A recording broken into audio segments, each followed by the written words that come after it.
Many of you heard the statement put out by Walmart about face mask and how it's coming to fruition. Well, many of you have also seen the FEMA, you know, leaked documents that showed the government taking over Walmart and distributing supplies. It's important to note that Crossmart had pandemic clauses and had us not wear tags for 2 years because they're waiting for it to go into effect. And I was told about all this in 2013, 2014 by a bad actor working for Russia. She said that the deep state would be after me, and even said a councilman would be in the middle of my street. She also said that Walmart, I'd be working there when it happened in 2016, but it's because I don't stop talking about it, and I work at Crossmart, which is in Sam's Club, up until 2020. Like that's where I am until election time that time again. And they had a plan for me. It was called Religion Under Attack, and they wanted me to hate the councilman that did the trans ban. I'm gay, not trans. I do support people's right to exist and all. But if they wanted something more personal, they would have done it. But it's intelligence operation, and they're using things that are going to happen. And they have the Trump playbook. They know his politicals and what's going on in our politics, and they coincide. Much like a lot of the corruption that Crossmart and their religious bigots, along with GRU and Walmart, have done. As we don't really do nothing, but if you say that it's unhealthy or at risk, you're in trouble. Like when I had 1,500 items fall at me at Walmart, they called me G-Man when I wrote the FBI, and I didn't tell them that. They told me that the next day. The woman said I'd be a. Somebody would say behind me, "We're not going to Washington." It'd be about a few on a bulletin board, and it was right after I wrote it. Like they had it all set up, and they even said I got another one for Sam's Club, just like she said, because that one would talk about like her favorite crime shows. And I'd be like, America's Most Wanted. Then she yells, snapped, and goes, got another one for for Walt Sam's Club, and holds up a thing that's supposedly maybe a product for Sam's Club. They usually have, cover for what they're saying, but even the low level employees know what's up. Like it says pickup. They want you scared or something. So they put you up by the pickup sign in the back. That's how it used to be. I don't know what they're doing now because, well, I've been there. But online sales have finally maybe changed to where pickup was. But they had a whole little plan. And third shift fresh sales, I'd been actually kidnapped by somebody and was being threatened with what would happen to him on third night fresh sales around 2015. They've been planning for this for a while.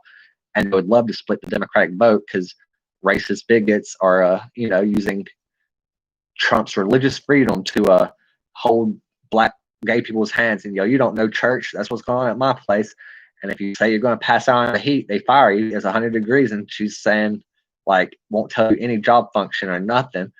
And it's just pathetic. And they haven't even changed it. They still call us food demonstrators when we are just sanitizing carts or whatever. Like they just gaslight you, and they said you can't get unemployment while other people are getting unemployment. And I already know several of it was a lie, like partials, like she said Alabama did that. It does, like just obvious lies.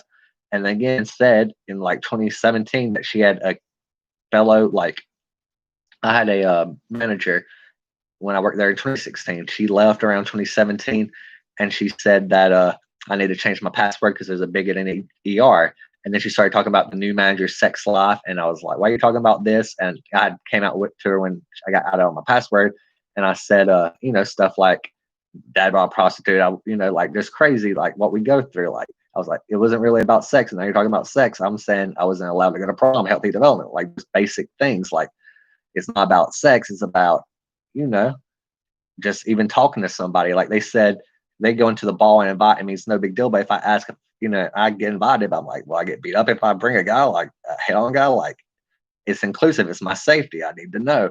But that's the question you can't ask. They can be hiring based on race and firing and promoting, but all you can't ask if you're going to be safe at one of their bigot events when that woman's already said gay people don't have rights and has an ER person who lets her do it.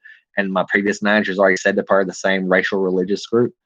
And again, that's the missionary uncle who told me that if the Bible, the essence of the Bible is if we redistributed wealth, the rich will have the money in 100 years. And that's why I got kicked out of Venezuela.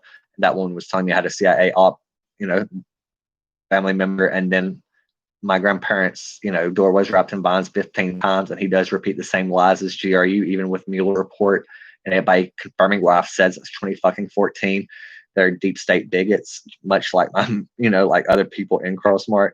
And like, it's just a GRU breeding ground.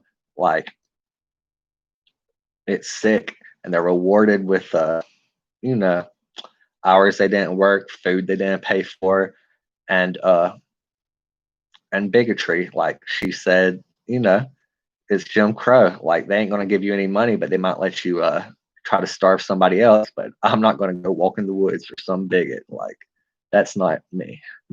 That's not what I do, and it's not how anybody survives. And we should believe in the laws and not be gaslit into these people that want us to think we have no ethical recourse.